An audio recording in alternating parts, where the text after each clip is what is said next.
The night before his wedding, Cole Mercer stood on the balcony of a room that wasn't his, in a palace he'd been brought to like cargo, and watched two moons rise over a city that wanted him dead. Not metaphorically dead. The Kalori did not trade in metaphor.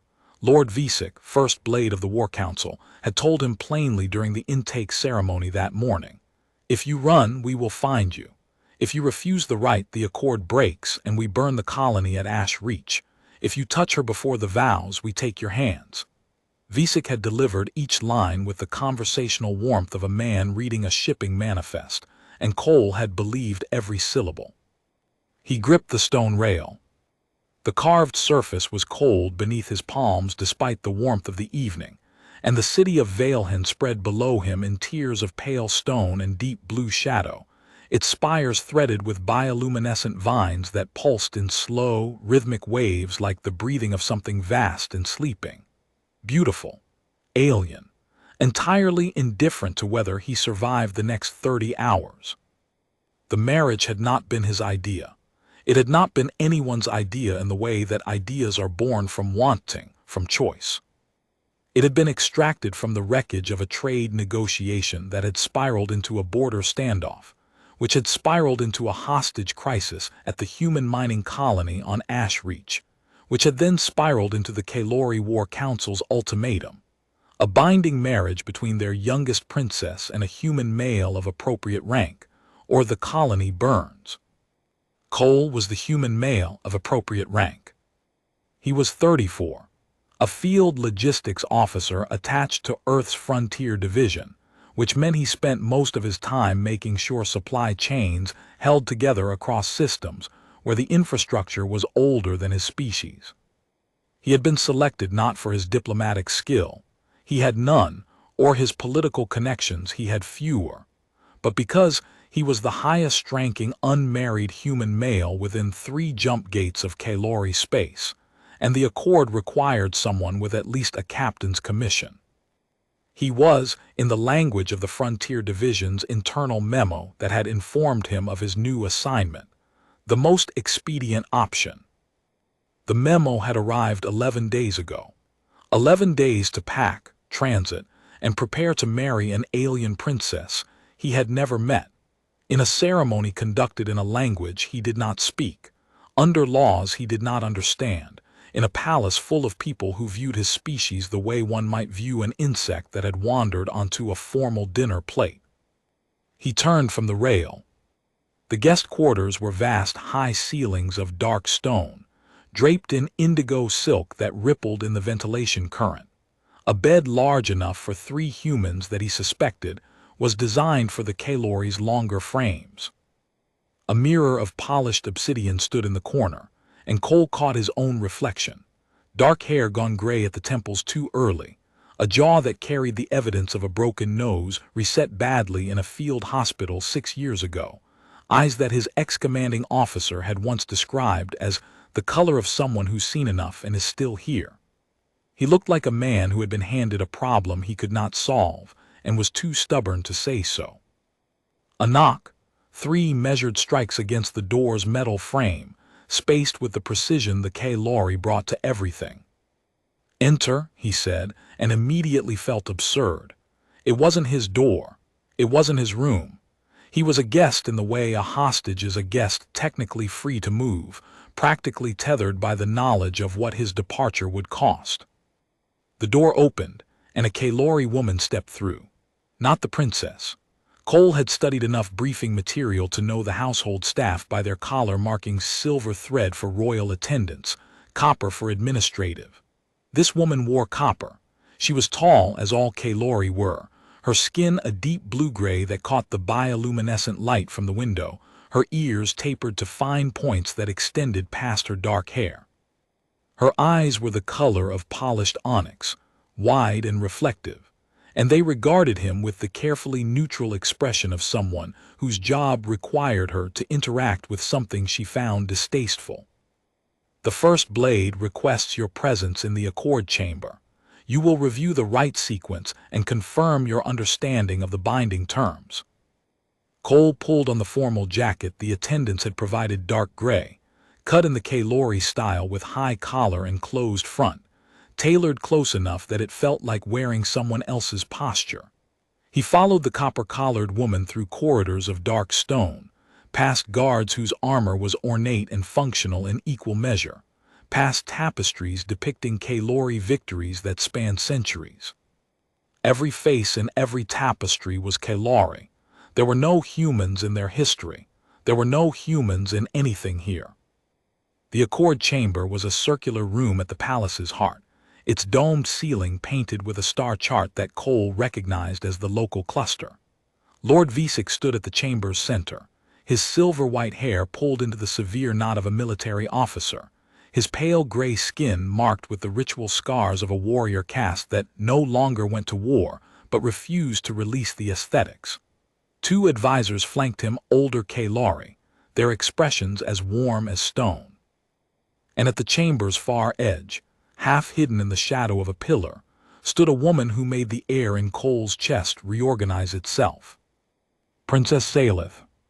He knew her from the briefing dossier, youngest daughter of the Kaylori sovereign, seventh in the succession line, considered politically expendable. The dossier had included a single image, formal portrait, neutral expression, standard royal attire. It had not prepared him for the reality. She was shorter than the other Kaylori he'd seen, still taller than him by several inches, but not by the margin he'd expected. Her skin was a paler shade than the attendants, almost the color of winter sky just before dawn, with a faint luminescence that might have been a trick of the bioluminescent light or might have been her. Her hair was dark silver, nearly black, pulled back from a face that carried the sharp, elegant angles of her species like architecture, high cheekbones, a mouth set in a line that was not quite neutral and not quite defiant, a jaw that suggested opinions she had been trained not to express. Her eyes were the feature. Large, dark, the color of deep water over stone, and they held a quality he recognized because he carried it himself. The exhausted composure of someone who had been given no choices and was managing the fury of that fact with every breath. She wore a gown of deep midnight blue, high-collared and modest, the fabric catching light in a way that suggested it was woven with something not entirely textile. A thin circlet of dark metal rested across her brow. She did not look at him. She looked at the star chart on the ceiling with the fixed attention of someone who was anywhere but here. Captain Mercer, Visick's voice was a blade wrapped in velvet. You will stand here. He indicated a position on the chamber floor marked with inlaid silver. During the rite, the sovereign will speak the binding declaration. You will answer in Kaylori. The phrase has been transliterated for your reference. He held out a thin sheet of pressed material. You will not improvise. You will not add words. You will speak the phrase as written, and then the binding is sealed. Cole took the sheet. The transliterated phrase was 4 words in Kaylori, which his briefing materials translated roughly as, I accept the obligation. Not I accept the marriage, not I accept this woman, the obligation, as if the princess were a debt to be settled. He looked at the sheet, then at Visick, then without intending to, without permission at Salith. She was looking at him now. Her dark eyes had dropped from the star chart and found his, and in the fraction of a second before she shuttered her expression, he saw something that hit him harder than the briefing, harder than the ultimatum, harder than the 11 days of transit during which he had convinced himself he could do this without feeling anything. She was afraid. Not of him, not of the ceremony. Of the same thing, he was afraid of the weight of a life, rearranged by forces that considered neither of them important enough to consult. Visick continued with terms, conditions, the legal architecture of a marriage designed not for the two people inside it but for the political machinery around it. The princess would not leave the palace grounds for the first cycle. Cole would occupy the consort's quarters. Physical proximity was required, but no one expected more than cohabitation. His duties were to be present, visible, and silent. You are a symbol, Captain. Symbols do not speak. Cole folded the transliteration sheet and put it in his jacket pocket. The meeting ended. The copper-collared attendant appeared to escort him back. He counted his steps. 37 from the Accord chamber to the first stairwell, 18 up, 42 to the guest wing. He was at step 39 when a voice behind him said, "Captain." He turned. The corridor was empty except for Salith, standing 12 feet behind him, the midnight blue of her gown nearly invisible against the dark stone. The bioluminescent vines on the walls pulsed their slow rhythm and caught the luminescence of her skin. "Princess," the word felt wrong in his mouth. "I wanted you to know that I did not ask for this." Her voice was lower than he'd expected, and she spoke common with an accent that rounded the consonants and sharpened the vowels. "The Accord was my father's decision, the War Council's instrument. I was informed of the terms the same day you were. 11 days ago. 12, they gave you 1 day less than me."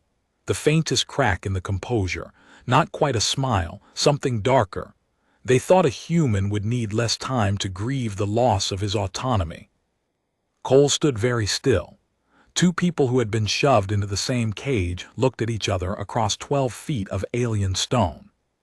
"What would you have me do?" he asked. The question surprised her. He saw it in the slight widening of her eyes, the way her chin lifted. She had expected resignation, compliance, not a question that treated her as someone whose answer mattered.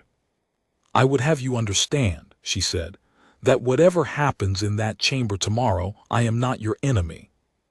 "I know." "You don't know," the composure cracked further. "Visik wants this marriage to be a leash. My father wants it to be a seal on a treaty. The court wants it to be proof that humans can be domesticated. None of them care what it is to us." She paused. "I am telling you that I will not let it be a leash. Not for you, not for me." Cole looked at her for a long time. "Then we agree on something," he said. She held his gaze. Then she turned and walked back toward the royal wing. Cole watched her go and thought, "I am in trouble that has nothing to do with politics." He did not sleep. He sat on the edge of the oversized bed and read the transliteration sheet until the 4 words blurred. And he thought about a woman who had been told she was expendable by every system that should have protected her, and about 10,000 lives at Ash Reach, and about the look in her eyes when he had asked what she wanted, and she had not known how to answer because no one had ever asked before.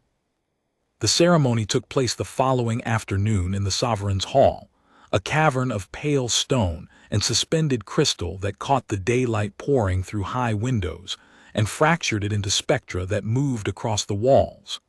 300 Kalori filled the tiered galleries. Earth's delegation occupied a small section near the back. Ambassador Torin, 2 aides, and a military attaché who kept checking his comm unit, as if expecting a last-minute reprieve. There would be no reprieve. Cole stood on the silver inlay. The formal jacket felt like armor he hadn't asked to wear. The transliteration sheet was in his pocket, but his mind kept returning to a corridor 12 feet wide and a woman who had said, "I am not your enemy," as if the words cost her something she could not afford. The Sovereign entered. Kaloran IV was a tall man made taller by ceremonial armor. His face carried the same sharp architecture as his daughter's, but where Salith's features held restrained fury, the Sovereign's held the settled authority of a man who had never been told no by anyone with the power to enforce it. Then Salith entered, and the hall went quiet. She wore white, not the midnight blue of the previous evening, but a gown of pale silver white that caught every fractured beam of light in the hall. The fabric was close-fitted and modest, covering her from throat to wrist, but its surface moved with a liquid quality that made it look alive. Her hair was unbound dark silver falling past her shoulders. The thin circlet had been replaced by a heavier one, ornate, set with a single dark stone at its center. She took her position on the opposing silver inlay, 4 feet from Cole, close enough that he could see the faint luminescence under her skin and the expression she wore, composed, controlled, the eyes somewhere between defiance and the effort to contain it. The sovereign spoke. Kailari, formal register, the language of binding rights. Cole understood perhaps one word in 20, but the cadence was clear declaration, terms, obligation. The same indifference to the two people inside it. When the sovereign paused, the silence was Cole's cue. He reached into his pocket. The sheet was there. 4 words, I accept the obligation. He opened his mouth. He looked at Salith. She was looking at the sovereign, not at him. Her jaw was set. Her hands were still at her sides, but the tendons in her wrists were visible, the effort of keeping them there. Everything about her posture said, I will endure this. And something in Cole's chest said, no, not like this. He did not look at the transliteration sheet. He spoke in common, clearly, pitched to carry to the galleries. I accept this marriage. I do not accept the terms that treat it as a transaction. The silence that followed was not a ceremony pausing. It was 300 people recalculating reality. Visik moved first. That is not the prescribed phrase. The accord requires. The accord requires a binding declaration from the human representative. Cole's voice was steady, though his heart was slamming against his ribs. I just made one. I accepted the marriage. The binding terms can be negotiated between equals after the rite, not dictated by a council that treated both parties as furniture. The word equals landed like a stone dropped into still water. The gallery stirred. A murmur rippled through provincial representatives who had traveled days to witness a formality and were watching it detonate. Salith was looking at him now. What he saw in her eyes was not gratitude. It was too complicated for that. The expression of someone who had been drowning methodically and had felt a hand close around her wrist. The sovereign raised one hand. The hall went silent. The human has made a binding declaration. The form deviates, the substance holds. His dark eyes moved from Cole to Salith. The accord is satisfied. The marriage binds. Visik's jaw tightened. He stepped back. The remaining rites were Kailari. Cole stood through them with his pulse slowly descending, and when the binding was declared complete, he looked at Salith and she looked at him, and the 4 feet between them contained more unspoken conversation than anything the hall had heard aloud. As the final words of the binding rite echoed through the sovereign's hall, the priestess lifted a thin chain of dark metal from a ceremonial case and held it between Cole and Salith. The chain was delicate, almost decorative, but Cole could see that the links were engraved with script so small it was nearly invisible, names he would learn later. Every bound pair in Kailari history, going back thousands of years. The priestess spoke a single phrase and placed one end of the chain in Salith's palm and the other in Cole's. The metal was warm, warmer than it should have been, as if the engraved names carried their own heat. Salith's fingers closed around her end. Cole felt the slight tension in the chain, not a pull, not resistance, but the weight of something connecting 2 points across a space that politics had tried to make uncrossable. He looked at her hand.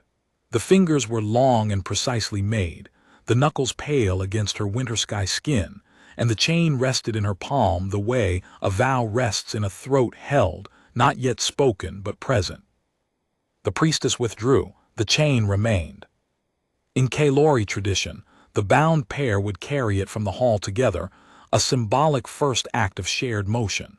Visik had not mentioned this in the briefing. Cole suspected the omission was deliberate. Salith turned toward the hall's exit. She did not look at Cole, but she adjusted her pace a fraction slower than her natural stride, and he understood the adjustment for what it was. Not condescension, accommodation. The first conscious act of 2 people learning to move in the same direction. They walked the length of the sovereign's hall together, the chain between them catching fractured light from the crystals overhead, and 300 Kailari watched in silence, and the chain did not pull and did not bind and did not restrict. It simply connected. 2 people, 1 piece of metal, and a walk that carried more weight than anything the sovereign had spoken from his dais. At the hall's great doors, an attendant received the chain, and placed it in a case lined with dark silk. The case would be delivered to the consort's quarters. Cole would find it later on his desk, beside the transliteration sheet he had not used, and he would pick it up and feel the engraved names beneath his fingertips, and wonder how many of those names had been people who chose each other, and how many had been furniture arranged by courts. The reception was political theater. 3 hours of measured congratulation from delegates who viewed the marriage as a strategic curiosity, a warning, or a punchline. A Kalori woman from one of the provincial houses approached him during the first hour. Her bearing suggested mid-tier nobility. She studied him with frank appraisal. "You are smaller than I expected. The reports suggested human males were larger." "The reports were measuring different things," Cole said. Something shifted in her expression. She inclined her head 1 degree and moved on, a small thing, but the court was not monolithic. There were fractures. Visik found him during the second hour, close enough to speak without being overheard. "What you did in the hall was theater. The princess is 7th in succession, expendable, and her marriage to you is a pressure valve. Play your role, or the consequences fall on the colony you were sent to protect." Cole looked at him. "I heard you. I also understand that the woman I just married walked into that hall expecting to be treated like a contract seal, and I was the first person in 12 days who treated her like a person. You should consider what that says about your court." Visik's expression did not change, but something behind his eyes shifted the recognition that the variable had dimensions he hadn't measured. The reception ended. Cole was led to the consort's quarters adjacent to Salith's chambers. A connecting door stood between them, heavy wood banded with dark metal, unlocked from both sides. He stood in his new quarters and looked at the connecting door. Through it faintly he could hear movement, fabric pacing. He knocked, 3 strikes spaced evenly. The door opened. Salith stood in the frame, changed into a simpler high-collared tunic, her hair still unbound, the heavy circlet removed. Without it she looked younger. "You deviated from the script," she said. "I did. Visik will make you pay for it." "Probably." "Why?" "Because when I looked at you in that chamber, I saw someone who had been told her whole life that her worth was measured by her usefulness to other people's plans. And I know what that looks like because I've spent 34 years watching it in a mirror." He paused. "I will not participate in a system that treats you as less than what you are." She was quiet for a long time. "You are either the bravest human I have ever met," she said, "or the most foolish. I've been told those are the same thing." She almost smiled. "Come in, we should talk, not as symbols, as the 2 people who have to live inside this." He stepped through the door. That first conversation lasted 4 hours. They sat on opposite ends of a curved bench beneath a window that framed the city's spires, and they talked about themselves. The actual, unrehearsed versions. Salith told him about growing up 7th in succession, close enough to power to see its mechanics, far enough to be excluded from its exercise. About the siblings groomed for governance while she had been groomed for exactly this, political marriage. The disposal of a surplus princess. About her mother, who had died when Salith was young, and who had been the only person in the palace who spoke to her as if her opinions were structural rather than decorative. About the tutor who had taught her military strategy and been dismissed when Visik decided strategic thinking was inappropriate for a princess whose purpose was ornamental. "She told me once," Salith said, "that the difference between a princess and a queen is that a queen decides what she is. A princess waits to be told." Her voice was quiet. "I have been waiting my entire life." Cole told her about the frontier division. Supply chains spanning systems. The satisfaction of making something hold together across distances that should have broken it. The broken nose from a field hospital. The commanding officer who had looked at his gray-templed head and said, "You age like you're trying to win a race." The fact that he had no family, no partner, no home that wasn't a billet or a transport berth, and that the memo assigning him to marry a princess had arrived in his inbox between a requisition for water purifiers and a maintenance schedule for a cargo shuttle. She laughed at that, a real laugh, short and surprised, as if the sound had escaped before she could catch it. Between water purifiers and a cargo shuttle, that is where my marriage was filed. If it helps, the shuttle maintenance was overdue. You outranked it. The almost smile became an actual smile. Small, careful, the way someone smiles when they're not sure the expression will be punished. I outranked a cargo shuttle, the pinnacle of diplomatic recognition. Something in Cole's chest shifted, not the political calculus, something older, the part of him that recognized a person worth knowing and could not stop itself from paying attention. He did not name it, not yet. On their third evening, the conversation turned personal in a way that caught Cole off guard. Salith asked about his hands. "They are calloused," she said. She was looking at them with the analytical attention of someone studying an unfamiliar material. "The skin is thicker here." She touched his right palm, tracing the ridge along the base of his fingers, and here. "And there are scars, small ones, cuts that healed without treatment. Cargo latches, pipe fittings. A coupling that sheared loose on a transport shuttle and took a strip of skin with it." He turned his palm up so she could see the map of his work written into his skin. "Every logistics officer I know has hands like these. You can tell what system someone works on by where the calluses sit. On Kaylori, the hands of the royal family are maintained by specialist attendants, softened, kept smooth. The appearance of the hands signals that their owner does not perform physical work." She paused. "My mother's hands were soft. She died when I was 8 cycles. I remember the softness more clearly than I remember her face." The admission cost her something. Cole could see it in the way her eyes changed, not tearful, but bright in a way that suggested tears were being held at a distance by effort alone. He did not reach for her. He did not offer comfort with words.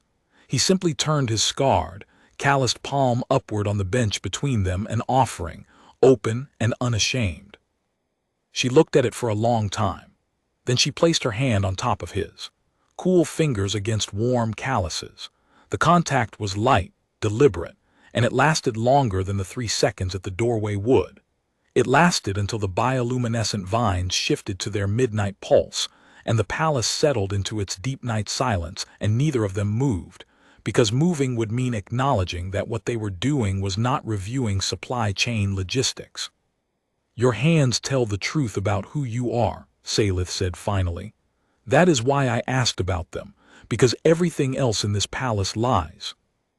Cole looked at their hands together on the bench, hers pale as winter sky, luminescent, precisely made.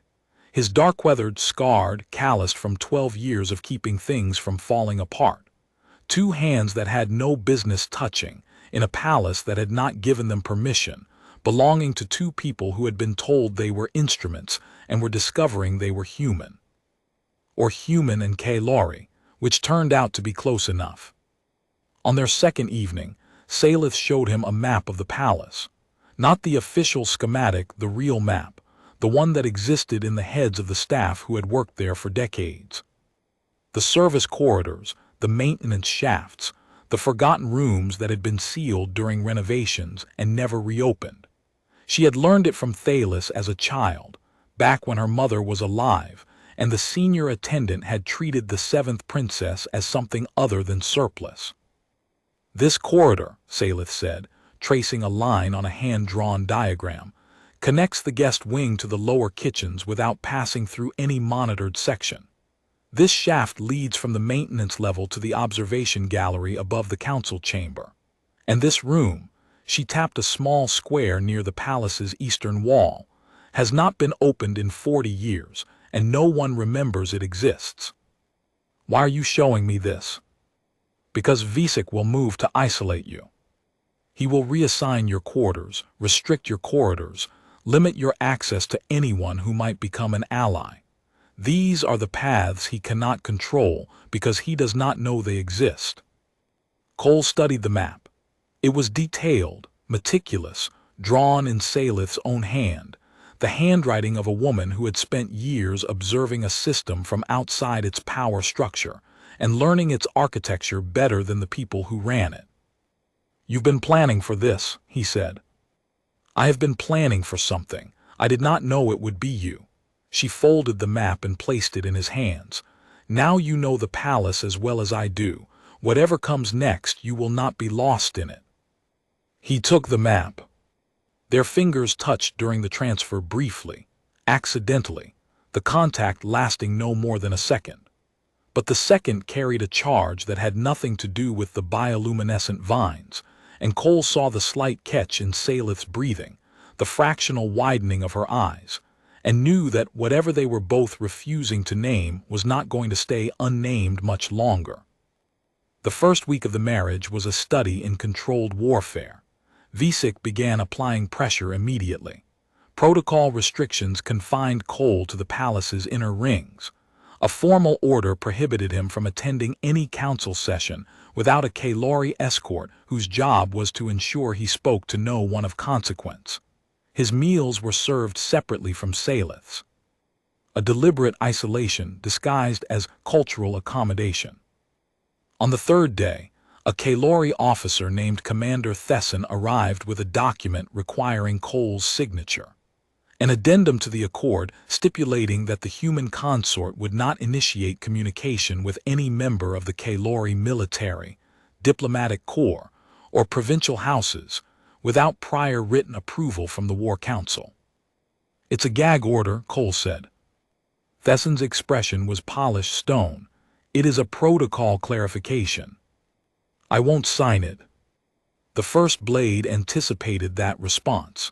"He asked me to remind you that protocol clarifications do not require consent. They require acknowledgement." "Then acknowledge this. I received the document. I'm using it to level the leg of my desk." Thesson stared at him for 3 seconds. Then he turned and left.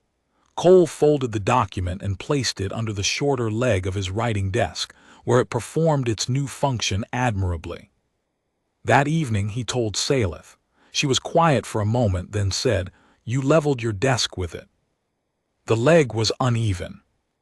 The laugh escaped again, louder this time.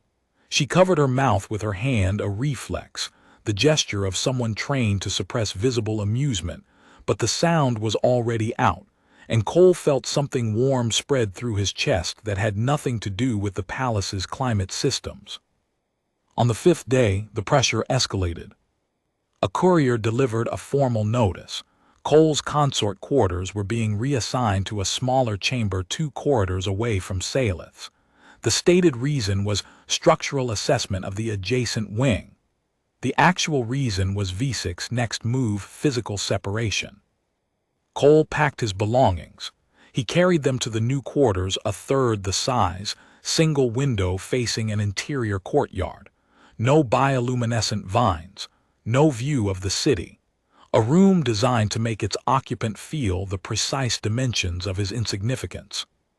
He unpacked. He set the desk level with a different piece of folded material. He waited until the palace's attention withdrew. Then he walked 2 corridors, found Salith's door, and knocked 3 times. She opened it, looked at him. "They moved you." "Structural assessment." "The structure has been standing for 800 years. Apparently it developed concerns overnight." She stepped aside. He entered.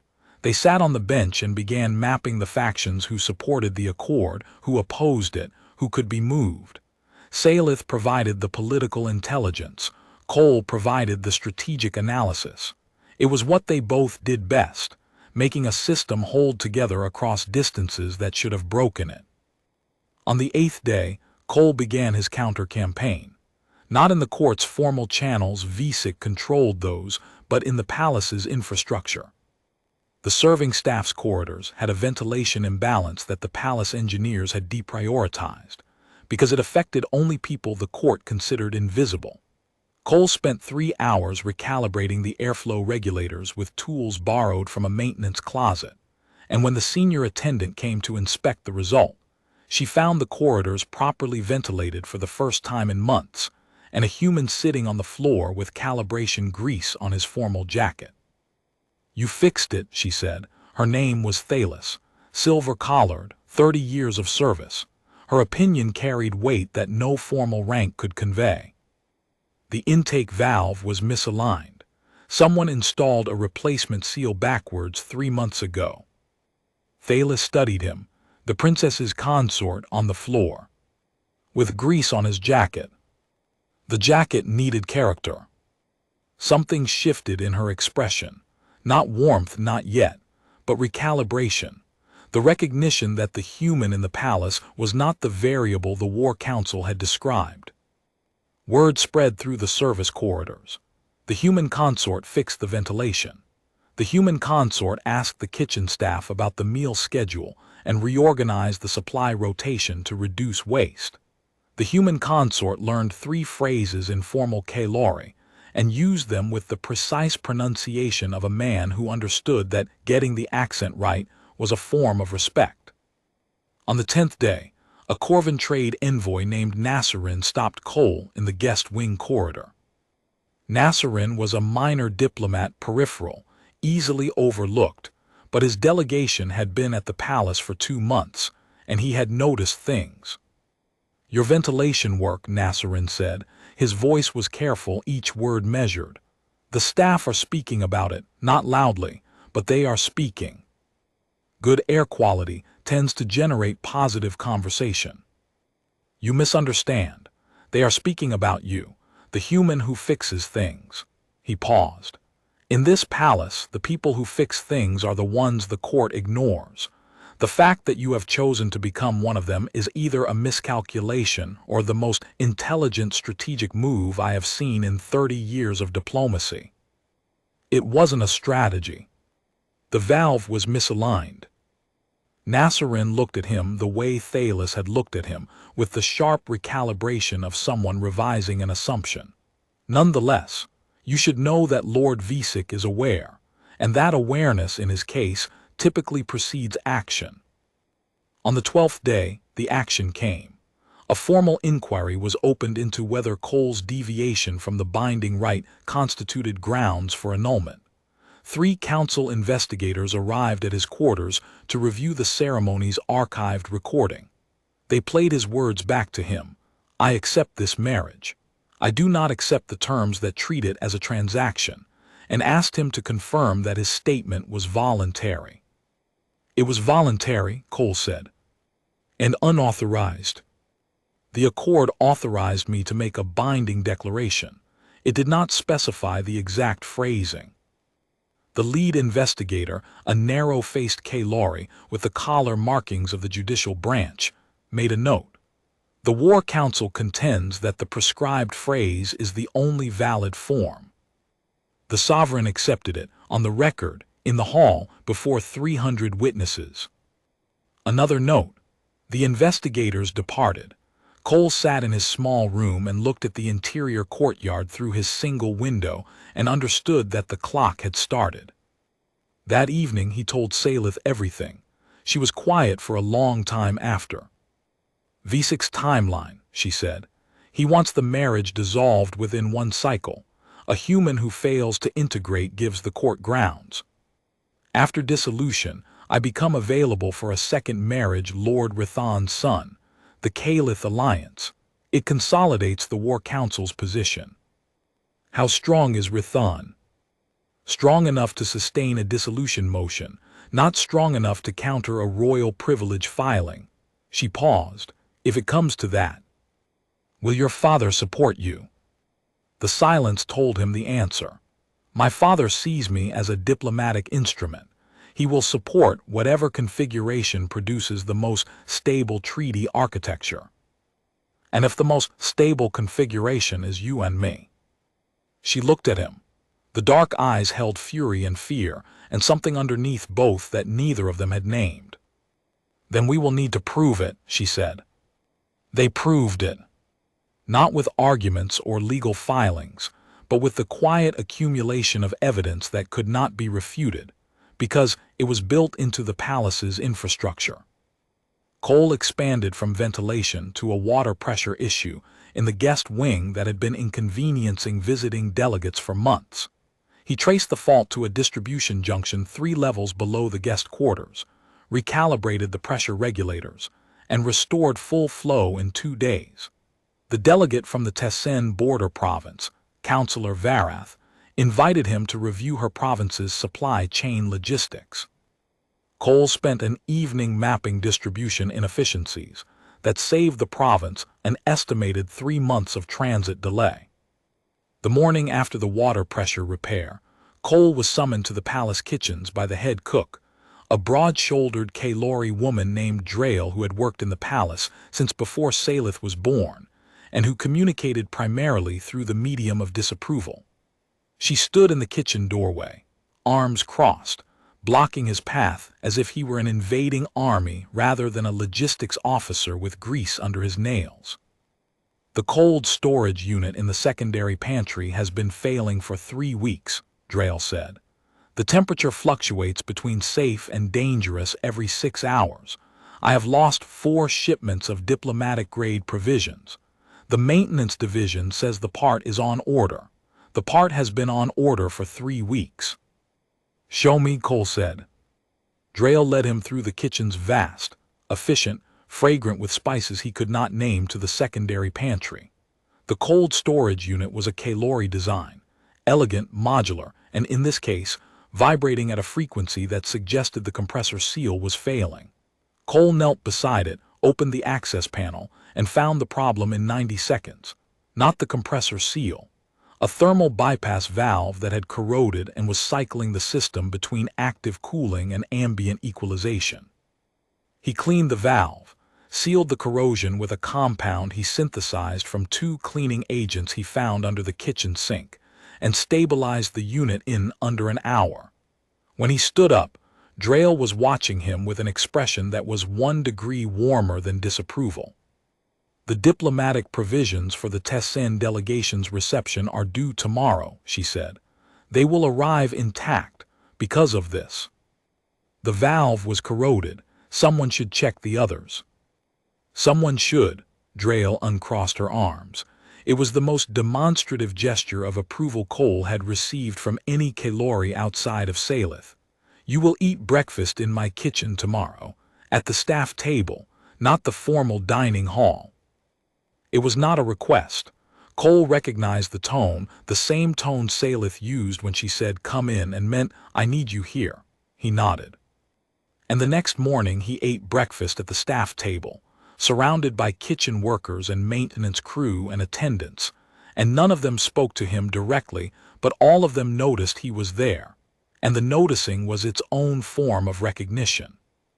Varath mentioned this at the next council session, casually, in passing, the way a councillor mentions something that carries no political weight and therefore cannot be objected to. Salith worked the formal channels. She filed a review of the consort restrictions with the sovereign's administrative office, citing precedent from 4 previous interspecies marriages in Kalori history. 3 of the 4 had granted the consort advisory privileges after the first cycle. The 4th had ended in dissolution, and that dissolution had destabilized the alliance it was meant to secure, leading to a border conflict that lasted 30 years. On the 20th day, Cole encountered Commander Tessin in the lower maintenance corridor, the same officer who had delivered the gag order. Tessin was standing beside a malfunctioning climate control panel, his expression suggesting he had been sent to fix it, and had discovered that the problem was beyond his skill set. "The thermocouple relay," Cole said, without being asked. "The diagnostic says it's the compressor, but the compressor is compensating for a failed relay in the secondary loop. Replace the relay, the compressor recalibrates automatically." Tessin stared at him. Then he opened the panel, found the relay Cole had described, and replaced it. The system stabilized in 30 seconds. "How did you know that?" Tessin asked. I've been fixing systems like this for 12 years. The Kalori build them differently, but the physics are the same. Thesson closed the panel. He did not thank Cole. The Kalori military did not thank subordinates for competence, but his posture changed. A fraction. The locked joint rigidity of a man following V6 orders relaxed by 1 degree. The first blade will not be pleased that you are still fixing things, Thesson said. The first blade will be less pleased when the climate control fails in the council chambers during the next session. Something that was almost a smile crossed Thesson's face. He suppressed it, but Cole had seen it, and he filed it the way he filed every small shift in the palace's political terrain, as evidence that the system was not as rigid as the man who ran it believed. On the 23rd day, Cole made a mistake, or what Visick would call a mistake, what Cole would call the moment he stopped pretending. It was evening. He had finished recalibrating a lighting array in the guest wing's second level, a job that required lying on his back in a maintenance crawlspace for 90 minutes, emerging covered in dust and the residual grime of decades of neglected infrastructure. He walked to Salith's quarters without stopping to change. He did not knock. He had stopped knocking on the 27th night, no. On the 23rd, the knocking was still in place, 3 strikes, evenly spaced. She opened the door, saw the dust and the grime and the gray smear across his temple, and said, "You look like you've been mining." Lighting array, second-level guest wing. The one that has been flickering for a year. It's not flickering anymore. She studied him. The dark eyes moved from the dust on his jacket to the smear on his face to his eyes, and something in her expression changed. Not the recalibration he had seen in Thalis or Nasserin or the provincial noblewoman. Something warmer. Something that looked like a woman seeing a man clearly for the first time, and finding that what she saw was exactly what she needed and exactly what she was afraid of. "There is dust on your face," she said. "I'm aware." She reached out and brushed it away. Her fingertips were cool against his temple.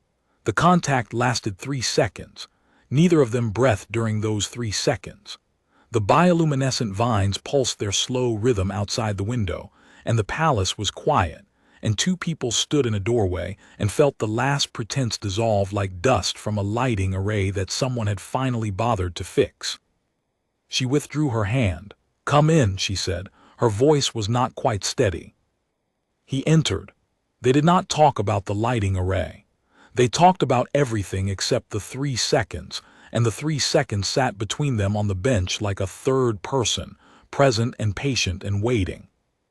That was the night Cole stopped calling it inconvenience. He still did not say the word aloud, but he stopped pretending it was anything else. On the 25th day, Salith's formal petition reached the sovereign's desk. Attached to it were 14 documented infrastructure improvements completed by the human consort, 3 efficiency recommendations adopted by provincial delegates, and a formal note from Thalis, the senior attendant, 30 years of service, stating that the palace's service corridors were in better condition than they had been in a decade. The sovereign read the petition. He did not respond. But the dissolution inquiry, which had been accelerating, slowed. The investigators requested an extension. Visick objected. The judicial branch, which had its own political interests and did not appreciate being rushed, granted the extension. Each evening, Cole walked 2 corridors and knocked on Salith's door. 3 strikes. The rhythm had become a language of its own, not a request for entry but an announcement of presence. "I am here. I came. I will keep coming." On the 27th evening, she opened the door and said, "Stop knocking." He paused. "Stop." "I stopped locking this door on the 2nd night, Cole. You do not need to announce yourself to enter a room you belong in." It was the first time she had used his name, not Captain, not the human consort, Cole. The word in her accented common sounded different than it had ever sounded in his life, rounder, more deliberate, as if she had considered each letter before speaking it. He stepped through the door without knocking, and something between them shifted into a new configuration. The way a supply line shifts when the last junction connects, and the whole system comes alive. On the 29th day, Visik played his strongest card. A formal communication arrived from Lord Rithan's estate, not a filing, not a motion, but an invitation. Rithan's son, Lord Caliph, wished to visit the palace, a diplomatic courtesy, an expression of inter-house solidarity. Nothing in the invitation mentioned Salith or the dissolution or the marriage. It didn't need to. Everyone in the palace understood what Caliph's presence meant. Visik was presenting the alternative. Caliph arrived on the 30th day. He was everything Cole was not: tall, elegant, born to the architecture of Kalori power. His skin was the pale gray of old stone, his features sharp and symmetrical, his bearing the product of generations of selective refinement. He wore military dress without the scars, formal attire without the dust, and he moved through the palace as if the corridors had been built for his stride. Cole watched him from a maintenance corridor's observation hatch, one of the forgotten paths Salith had mapped for him. Caliph was speaking with Visik in the eastern gallery, their conversation inaudible but their body language legible. Two men discussing a transaction. The same posture, the same register, the same fundamental assumption that people were resources to be allocated.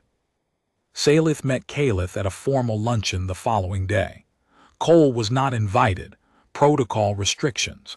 He learned the details from Thalis, who had served the meal and whose opinion of Caliph was delivered in a single sentence. He looked at the princess the way one looks at a property listing. That evening, Salith opened her door before Cole could not knock. She stood in the frame, and her expression was the one he had seen before: the wedding fury contained behind discipline, the effort of maintaining composure when every structural support wanted to buckle. "Caliph offered me a compliment," she said. "He told me that my quarters were well appointed for a seventh princess." "That's not a compliment." "No, it is an appraisal." She stepped aside. "He will be present at the hearing. Visik wants the council to see the replacement before they vote on the dissolution." Cole entered. He sat on the bench. He looked at the woman who had been evaluated and ranked and allocated her entire life, and he said, "You are not a property listing." "I know," her voice cracked, "just a fraction.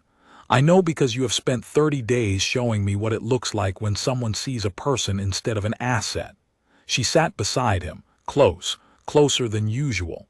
The distance between them had been shrinking by inches every evening, and tonight the distance was very small.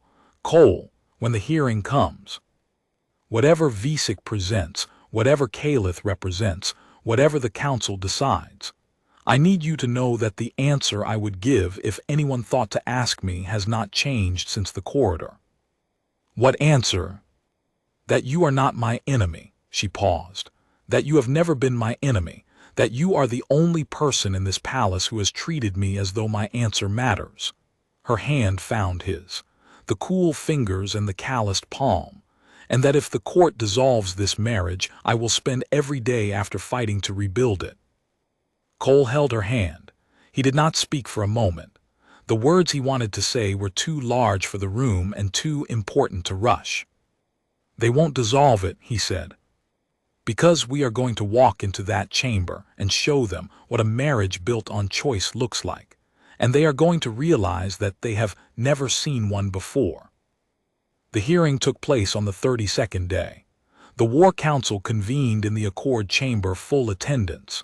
Visik, 6 senior counselors, Rithan's representative, and the sovereign, attending by holographic projection from the outer capital. Cole stood on the silver inlay. Salith stood on hers, 4 feet apart as they had been at the ceremony.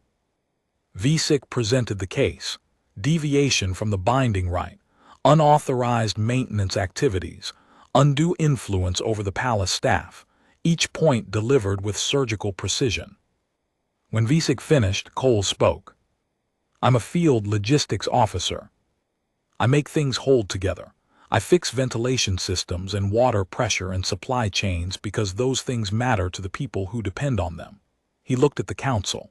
In 32 days, I have repaired 3 infrastructure failures that your palace staff had been living with for months.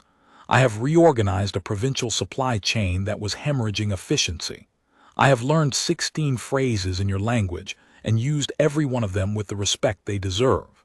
He paused. I did not come here to be a symbol. I came because someone had to, and I was the one who was here. But I will not pretend that fixing things is a violation of the accord. And I will not pretend that a woman who is treated as a person instead of a bargaining chip doesn't make better decisions than one who has been told she is expendable. The chamber was quiet. Salith spoke. I invoke royal privilege. 7th in succession is still succession. I formally declare that this marriage stands by my choice as well as by accord. Her voice was steady. The human consort has done more for this palace's infrastructure in 32 days than the maintenance division has managed in a cycle. If the court wishes to dissolve a marriage that produces tangible results, the court must explain to the staff, the provinces, and the people whose ventilation now works properly why their comfort matters less than Lord Visik's preferred alliance.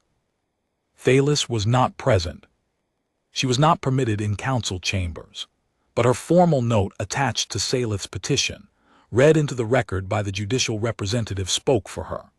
And through her, for every attendant and cook and maintenance worker and translator in the palace who had watched a human captain crawl through service corridors with grease on his jacket, and pronounce 3 Kalori phrases with the care of a man who understood that language is the first bridge.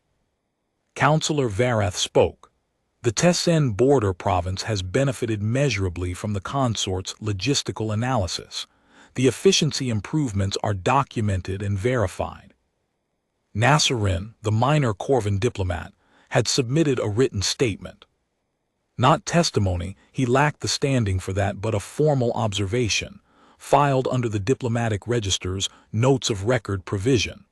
The observation described the ventilation repair and its effect on the service staff's morale. Dry, factual, precisely the kind of document that could not be dismissed as advocacy but could not be ignored either. The sovereign's holographic image flickered, a slight motion of the head, not a nod, not a refusal, the acknowledgement of a man whose expendable daughter had just demonstrated that she was anything but. The council deliberated for 6 hours. When the decision came, it was not a victory. It was a continuance, the dissolution motion tabled for 1 cycle, the terms to be reviewed again at the next annual session. Visik accepted the ruling with the precise composure of a man who had lost a battle and was already planning the next campaign. He inclined his head 1 degree and departed. His advisers followed. The councillors filed out in the choreographed order of rank. Cole and Salith stood alone in the accord chamber, the same silver inlay, the same 4 feet, the same star chart turning overhead. Tabled, she said, not dismissed. Tabled is time. Time is what we need. He will try again.